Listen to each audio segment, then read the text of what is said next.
नमस्कार, मैं Sandeep Tiwari. KVS NVS exams की प्रिपरेशन में मैथ्स का इंपॉर्टेंस आप लोग समझ पा रहे हैं। मैथ्स के 20 सवालों की जो प्रॉब्लम्स है वो सबसे बड़ी आपकी दिख रही है इस परीक्षा को लेकर के। लेकिन अगर हम एक इफर्ट के साथ, एक कमिटमेंट के साथ हम लोग यहाँ पर इसके लिए प्रयास करेंगे और अच्छे अच्छे सवालों को, जो परीक्षा के रिलेवेंट पार्ट्स है, उनको कवर करेंगे प्रैक्टिस के माध्यम से, कॉन्सेप्ट को कवर करते हुए, तो इस परीक्षा की तैयारी ऐसा नहीं कि हमारे लिए बहुत ही दूर की बात होगी, हमारे लिए बहुत ही रीचेबल होगा और आसानी से हम इस परीक्षा में क्रैक भी कर लेंगे। तो हम आपके लिए जो रेगुलर बिहाफ पर प्रैक्टिस का प्रोग्राम है कंटिन्यू रख रहे हैं और इसको हम टिल द एग्जामिनेशन आपके साथ कवर भी करते रहेंगे। आप सभी लोग की जिम्मेदारी है कि सेशन से जुड़ने से पहले सेशन को लाइक और शेयर कर दिया करें। चैनल पर नए हैं तो सब्सक्राइब कर लीजिएगा, जिससे कि हम आपको जो भी अपडेट्स रहे, जो भी क्लासेस रहे, जो मैथ्स से रिलेटेड बातें रहे, हम आपको देते रहें। तो आइए मैं शुरुआत करता हूं आज के सेशन की महत्वपूर्ण सवालों से। महत्वपूर्ण सवालों में पहला सवाल आपके सामने बोर्ड पर आता है। सभी लोग पेन कॉपी उठा ले और एक एक सवाल को देखना शुरू कर दे, करना शुरू कर दे। सवाल नंबर 1 है, निम्नलिखित में कौन सा कथन सत्य है? Which are the following statement the true? इसमें से जो स्टेटमेंट ट्रू है, आपको दो स्टेटमेंट दिए हैं। पहला स्टेटमेंट आपके सामने है कि विषम गुणे विषम बराबर सम। जैसे अगर आप इसको देखिए, ये पहला स्टेटमेंट। अब इसके बारे में आप खुद सोचकर बताइए कि ये सही है कि गलत है। क्या 3 बार विषम को मल्टीप्लाई करने से सम आएगा? तो पहले आपको एक जानकारी बता दूं कि ऑड मतलब विषम, जैसे लिख देता हूं ऑड इंटू, अगर ऑड करते हैं तो हमेशा आपको ऑड ही मिलता है। इस बात को दिमाग में रख लीजिएगा, ठीक है। विषम का विषम से गुणा करेंगे, हमेशा आपको विषम मिलेगा। जबकि अगर हमें इवन का गुणा किसी के साथ कर दो, किसी का मतलब चाहे वो आपका सम हो चाहे विषम हो, मतलब किसी के साथ आप कर रहे हैं, हमेशा आपको एक इवन नंबर अर्थात सम संख्या ही मिलेगी, ठीक है। सम संख्या का गुणा किसी भी संख्या n के साथ जब भी करते हैं मल्टीप्लाई, तो हमेशा आपको एक सम संख्या अर्थात इवन नंबर ही मिलता है। अब इस पैटर्न के हिसाब से अगर चलें, तो पहले स्टेटमेंट में इसने कहा कि मैंने ऑड इंटू ऑड किया, तो भाई आया तो ऑड ही रहा होगा। फिर आपने ऑड से किया तो फिर तो ऑड ही आएगा, अर्थात विषम आएगा। जबकि इसने स्टेटमेंट में हमको सम दे रख करके रखा है, तो यहाँ पर स्टेटमेंट हमारा रॉन्ग हो जाएगा। दूसरा, उसी को अगर फिर से थोड़ा सा इसने जस्टिफाई किया कि विषम गुणे विषम बराबर सम, वहां पे 3 बार रखा था, यहाँ पर 2 बार रखा था। वो 3 बार का रीजन ही इस 2 बार की वजह से था, इसलिए भैया ये भी गलत है, ठीक है। पहला भी गलत है, दूसरा भी गलत है। इसमें ना तो पहला सही है ना ही दूसरा सही है। इसका मतलब डी ऑप्शन पर आपको इस सवाल का उत्तर टिक करना होगा। डी ऑप्शन करेक्ट आंसर हो जाएगा। आ रही बात है समझ में? पहला सवाल डन होता है। दूसरा देखिए, बहुत ही शानदार और आपके लेवल का सवाल एक बनकर आया कि 1 से 50 तक, मतलब फ्रॉम 1 टू, मैं किसकी बात कर रहा हूं, 50। 1 से लेकर 50 तक कितनी संख्या होंगी बताइए? 50 होंगी। उन संख्याओं का मुझे एवरेज बताना है। औसत का मतलब होता है योग बटा संख्या, योग बटा संख्या, और वो भी दशमलव के एक स्थान तक। सारे ऑप्शन दशमलव के एक स्थान तक है। जो ज्ञात करना है, जो 2 और 5 की गुणज मतलब मल्टीपल है, जो 2 और 5 की मल्टीपल्स है, उनको देखना है।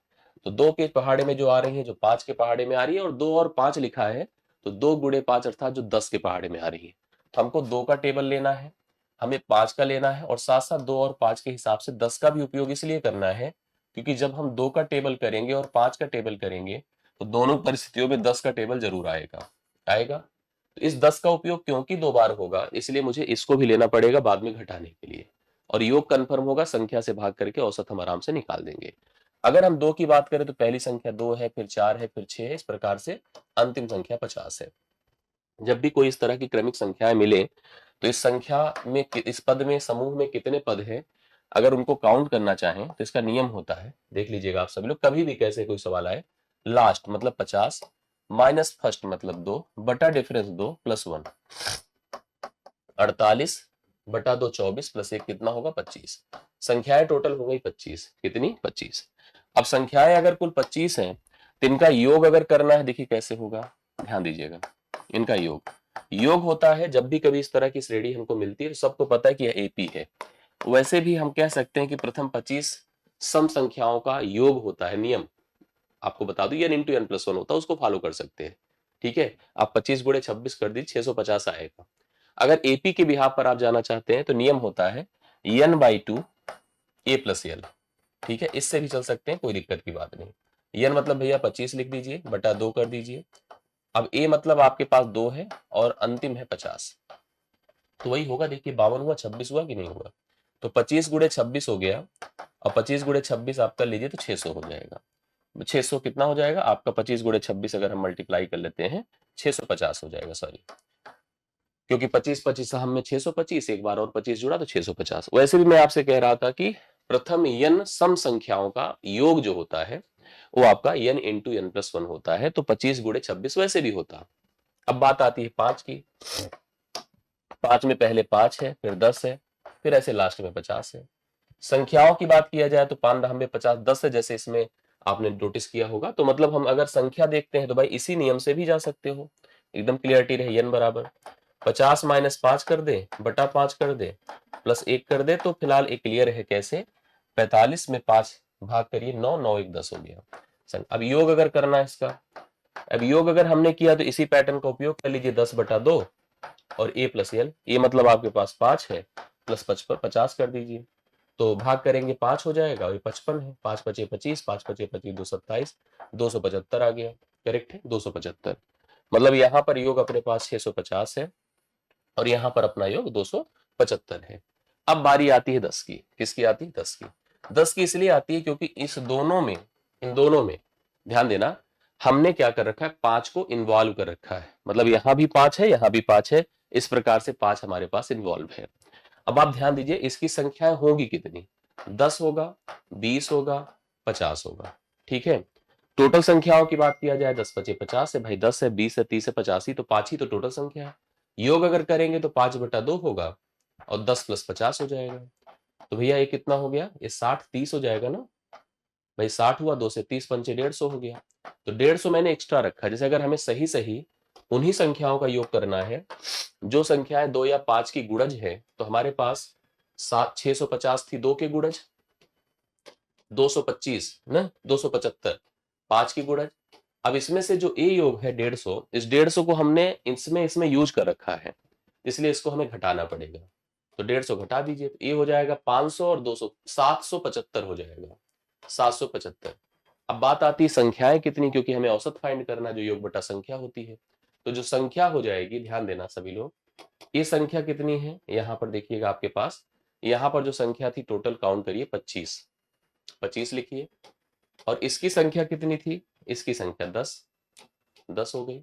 और इसकी संख्या कितनी है, 5 ना, 5 घटेगा, तो 25 10 35 से 5 घटेगा 30, मतलब आपका 775 बटा आपका 30 है। ठीक है, आप 30 से इसको भाग करें, 30 से भाग करें, या हम थोड़ा एक स्टेप काट ले, 5 छंगे 30 होता है, 5 एक के 5, 2 5 7, 5 पचे 25, 5 पचे 25, 155 बटा 5 है, 5 5 10, अब 6 से भाग करिए, 6 दूना 12, 3 और 5 6 पंचे 30।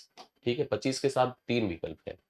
तो 155 को प्रॉपर भाग दीजिए जिससे कि एग्जैक्टली आंसर मिल जाए।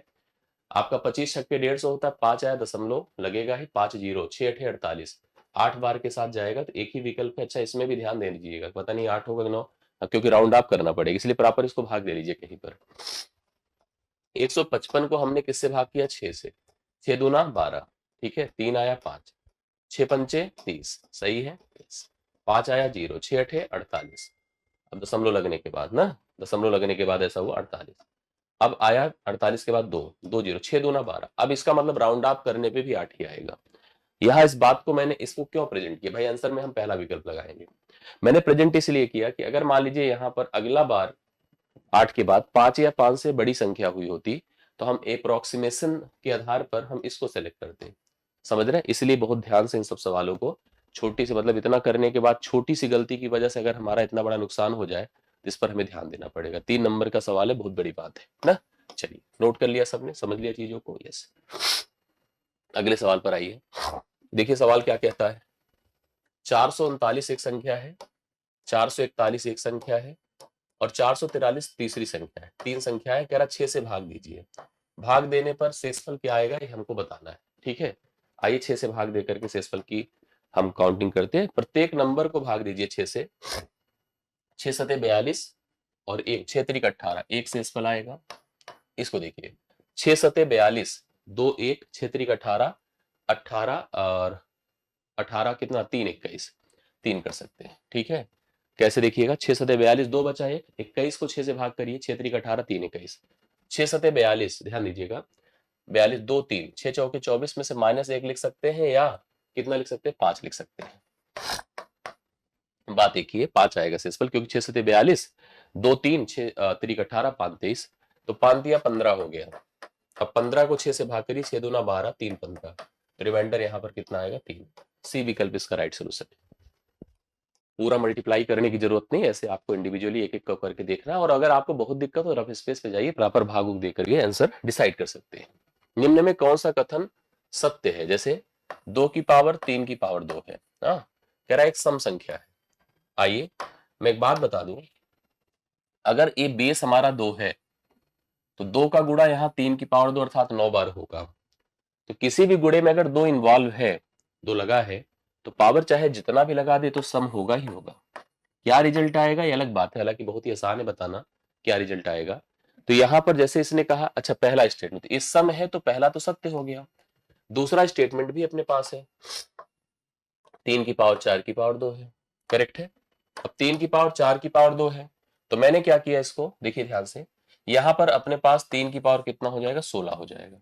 अब इसको हमें समझना होगा कि यह सम है कि विषम है, मतलब ये जो हमारे पास रिजल्ट है अगला, भाई ये तो एकदम श्योर है कि सम है, ठीक। इसको थोड़ा सोचना पड़ेगा कि यह सम है कि विषम है। इस पर भी इतनी समस्या नहीं है, मैं आपको बता दूं इसका सिस्टम है। सिस्टम क्या है सुनिएगा, जैसे 3 की पावर जो 1 होता है वो 3 ही होता है, अंत में 3 आएगा। 3 की पावर 2 पर अंत में 9 आएगा। अंत से ही सम विषम निर्धारित होता है, किसी संख्या का अंतिम अंक अगर 0 है, 2 है, 4 है, 6 है, 8 है, तब तो सम है। और अगर 1 3 5 7 9 है तो विषम है। तो 3 की पावर 1, मैं इसकी साइक्लिसिटी समझा देता हूं आपको, हालांकि ये भी साइक्लिसिटी उसी पर काम करेगी, लेकिन हम ये इतना आसान था कि इसको सोचने की जरूरत है, इतना टेंशन नहीं लेना था मुझे। यहाँ पे 2 की पावर कुछ भी रहेगा सम ही आएगा, इसमें कोई दिक्कत नहीं है। 3 की पावर में डाउट है, इसलिए 3 की पावर को करवा रहा हूं। 3 की पावर 1 पर 3 है, 3 की पावर 2 पर 9 है, और 3 की पावर 3 करेंगे 27, अंत में 7 है। 3 की पावर 4 करेंगे 81, मतलब अंत में 1 है। तो 3 की पावर जो होंगी, चाहे जो लगाइएगा, यही वैल्यू आपको अंत में मिलेगी। इसका मतलब 3 का गुणा चाहे जितनी बार करेंगे करेंगे तो 3 ही से करेंगे, 3 ही से। और 3 विषम संख्या है, अभी ऊपर सवाल था कि विषम गुणे विषम करेंगे तो विषम ही आएगा, तो इसका मतलब यह संख्या आपकी विषम है। तो ये भी सही है, ये भी सही है, तो पहला भी सही है, दूसरा भी सही है। तो इसने कहा था कि हम सत्य पूछ रहा है तो हमको सी लगाना चाहिए, दोनों सही है, ठीक है। पहला भी सही है, दूसरा भी सही है, तो मतलब पहला सम ही होगा, एकदम सर्टेन है, दूसरा विषम ही होगा, ये भी एकदम सर्टेन है, कन्फर्म है। आगे देखिएगा, ये सवाल भी आपसे पूछ सकता है, क्या नंबर दिया है, 2 है, 5 है, 3 है, 5 है, 1 है, और अगला क्या है, 3 है, 2 है, 5 है, में 5 के सभी अंकित मान और स्थानीय मानों का योग क्या होगा। 5 के सभी अंकित मान, अंकित मान का मतलब, अंकित मान का मतलब फेस वैल्यू, मतलब वही जो वैल्यू होती वही। जैसे आपके पास 2 नंबर दिया है, 2 नंबर में जैसे इसने कहा इतने और इतने, 5 के सभी अंकित मान और स्थानीय मानों का योग पूछ रहा है। स्थानीय मान तो चलो समझ में आता है, इसका स्थानीय मान 5 के बाद 0 0 हो गया 5000, और इसका 50 हो गया, ये समझ में आया। इसके स्थानीय मान की बात करें तो इसका 50 होगा और इसका 5 55 हो गया। ठीक है, हम इतना तो जोड़ लिए, चलिए जोड़ लीजिए, तो 5 हो गया, 5 5 10, 1 हो गया, ये 5.05 हो गया। लेकिन प्रॉब्लम यह है कि हमें अंकित मान भी लेना है, तो अंकित मान भैया सबका तो वही होगा। अब बस ये समस्या है कि एक लेना है कि हमें 4 जगह पे है तो 4 लेना है। तो निश्चित तौर पर अगर ऐसी स्थिति आपके सामने आ गई, भाई सबके बोला है, एक का तो बोला नहीं, तो हमको चारों का मानना पड़ेगा। इसका भी 5, इसका भी 5, इसका सभी 5 के स्थानीय मान के साथ साथ उनके अंकित मानों की बात करें तो स्थानीय मान तो अलग अलग वैल्यू आई, बट अंकित मान सबका सेम रहेगा, तो 5 हो गए, 20 जोड़ना होगा।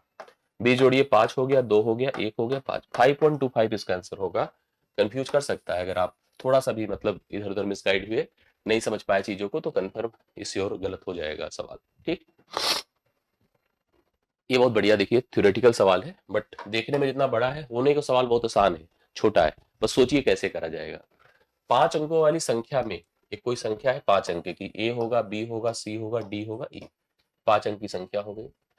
ये इकाई है, ये दहाई है, ये सैकड़ा है, ठीक है, ये हजार है, ये 10,000, इस प्रकार से है। 5 अंकों वाली एक संख्या में ध्यान देते चलिएगा, सैकड़े के स्थान पर मौजूद अंक 2 है, ये है आपका 2। इकाई के स्थान पर मौजूद अंक सैकड़े के स्थान पर मौजूद अंक से 4 2 गुना है, तो 4 हो गया।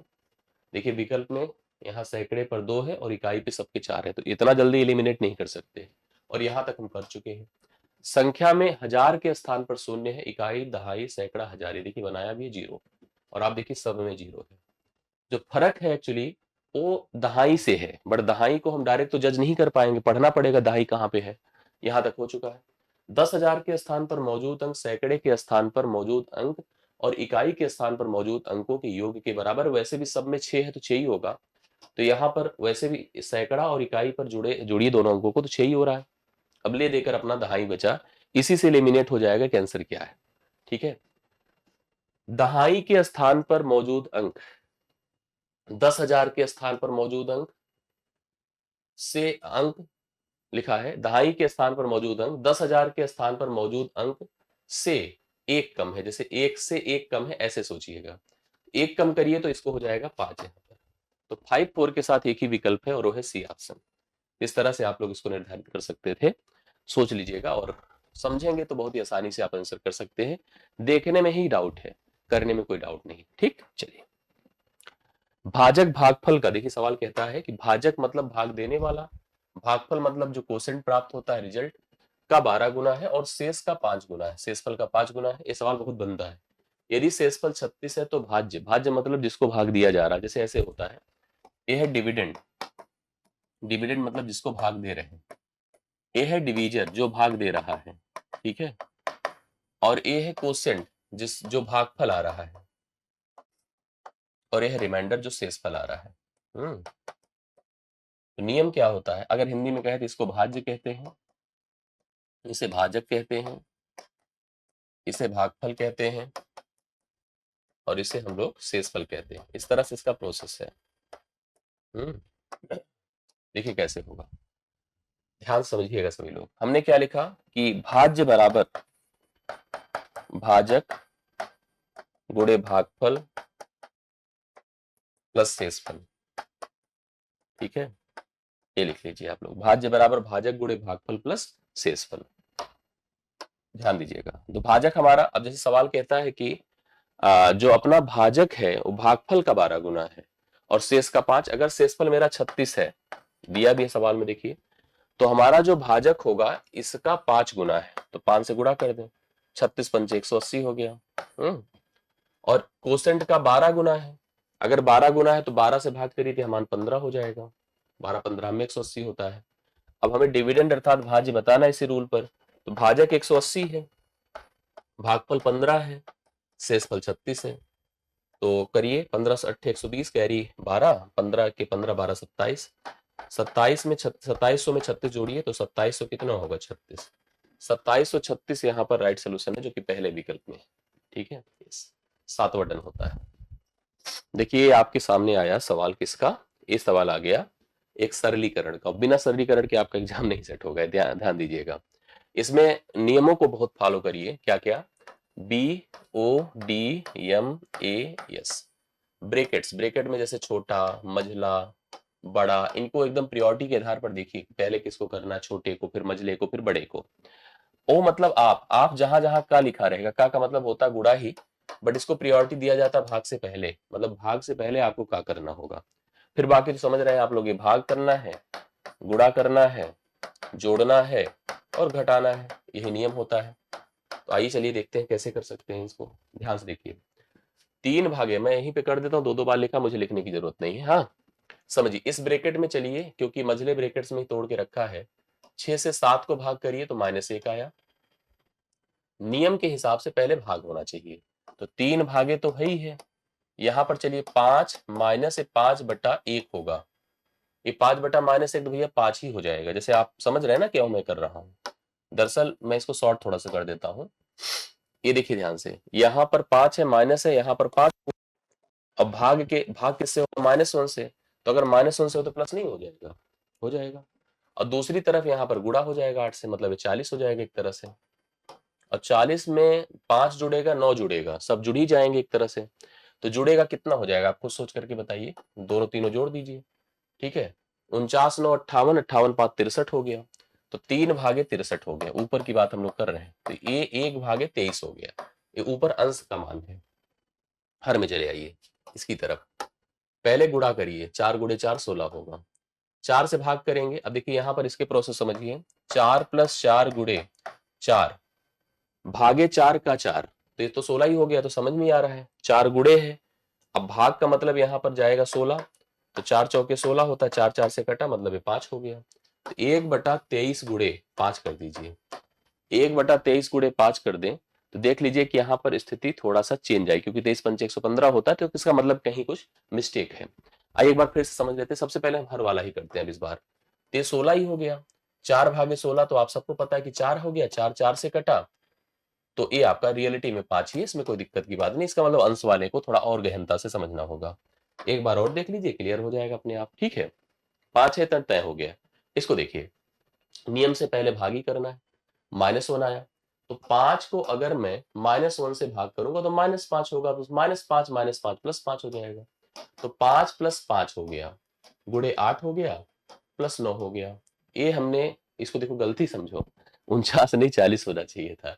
वो दरअसल मेरे जैसे होता नहीं कि परसेप्शन में कभी कभी आ जाता है कि 40 9 49, मैंने उसी को जोड़ के पहले लिख दिया था, मतलब इसको जोड़ लिया था। अब 49 और 5 ही जोड़ना था, 54 करेक्ट है, इसी वजह से मिस्टेक हो रहा था।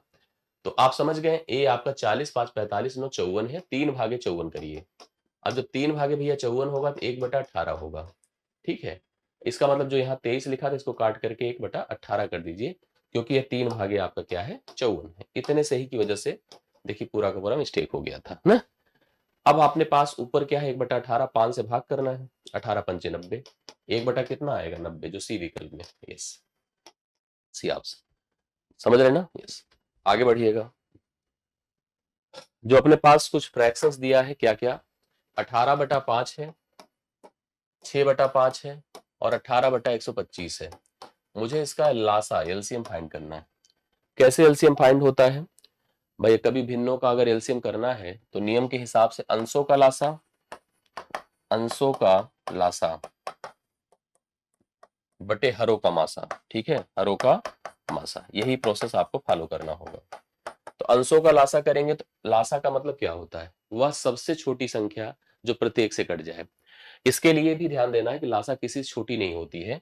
18 6 और 18 का एलसीएम 18 ही होगा। क्यों? क्योंकि 18 सबसे कट जाएगा, सबसे छोटा नंबर। मासा, हरों का मासा, 5 सबसे छोटा है भाई। मासा वह सबसे बड़ी संख्या जो प्रत्येक को काट दे, उसके लिए सबसे छोटे के पास जाना चाहिए। 5 सबको काट देगी, 18/5 हो गया। दशमलव में उत्तर पूछ रहा, 5 × 15, 5 × 30, 3.6। देखिए सी विकल्प है, इसका राइट सोल्यूशन आप लोग लगा सकते हैं ना।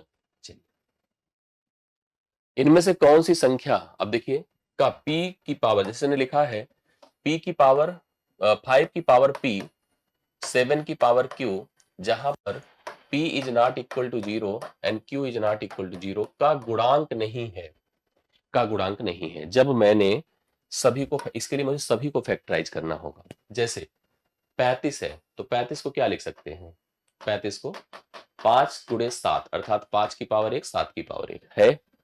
175 देखा, 175 की स्थिति देखिए, आपको समझ में आएगा। ये 25 सत्ते होता है, मतलब ये आपका कितना हो जाएगा, 5 की पावर 2 गुणे 7 की पावर 1। मतलब उसी पैटर्न में जो जो है उसको छोड़ते जाइए, जो नहीं है उसी को सेलेक्ट करना है। जैसे 1225 है, 1225, 5 2 7, 7 2 9 1 10 और 7 5 12 3 15। देखिए ये नहीं होगा। कारण क्या है, क्योंकि यह 3 से कट रहा है, और 3 से कट रहा है तो 3 भी आएगा मल्टीपल्स में, फैक्टर्स में। 1225 हो जाएगा, क्योंकि इसको आप जैसे फैक्टराइज करेंगे, देखिए 5 से काटिए तो 5 दूना 10 होता है, और 2 5 चौके 20, 5 5 25, फिर 5 चौके 20 होता है, 5 9 45। मतलब ये सीधा हो गया कि 5 की पावर 2 और 7 की पावर 2 ना, 49 × 25 है। जबकि जब मैंने इसको फैक्टराइज किया होगा तो यहाँ पर 3 भी आएगा। समझिए कैसे, जैसे लिखा है 735। अब 735 को जब फैक्टराइज करेंगे, देखिए हम 5 से पहले या 7 से, जिससे भी कर दे, 5 1 के 5 2 3, 5 चौके 20, 5 7 35। ठीक है, अब 7 से काटिए, 7 दूना 14, 7 1 के 7। अब देखिए फिर 7 से काटा 3, तो यहाँ पर एक एक्स्ट्रा 3 भी आ रहा है। मतलब 5 की पावर 1 है, 7 की पावर 2 है और 3 की पावर 1 है, तो एक 3 एडिशनल आया है। इसलिए हम आपसे कह रहे हैं कि ये वाला जो मान है डी, ये गुणांक नहीं है इस सवाल में। डी ऑप्शन आपका राइट सोल्यूशन होगा। बाकी सब देखिए 5 और 7 के ही प्रोडक्ट के फॉर्म में है। आशा करता हूं सब समझ में आया। तो सफिशियंट है, डेली का डेली 10-10 रिसीव करते रहिए, 10-10 करते रहिए। मैराथन में रखूंगा संडे को, एक प्रॉपर ज्योमेट्री की क्लास रखूंगा, और उसमें मैं पूरा का पूरा ज्योमेट्री आपको एक्सप्लेन करूंगा, कॉन्सेप्चुअल। ठीक है, एक मैराथन आपके साथ अभी से माइंड मेकअप करे रहिएगा कि हम संडे आपको ज्योमेट्री का एक कंप्लीट मेंसुरेशनल और ज्योमेट्रिकल मैराथन प्रोवाइड करेंगे। एक प्रॉपर क्लास 2-2.5 घंटे की रहेगी, आप उसको करिएगा। Thank you so much. आज के लिए बहुत बहुत धन्यवाद। सेशन कैसा लगता है, क्या चीजें समझ में आती है कि नहीं आती है, आपको यह प्रयास कैसा लग रहा है कमेंट करके जरूर बताइएगा। चैनल पर नए हैं तो सब्सक्राइब किए रहिएगा, जिससे कि हम आगे कुछ भी हो तो कनेक्टिविटी में आपको शामिल किए रहे। थैंक यू सो मच, धन्यवाद सभी को।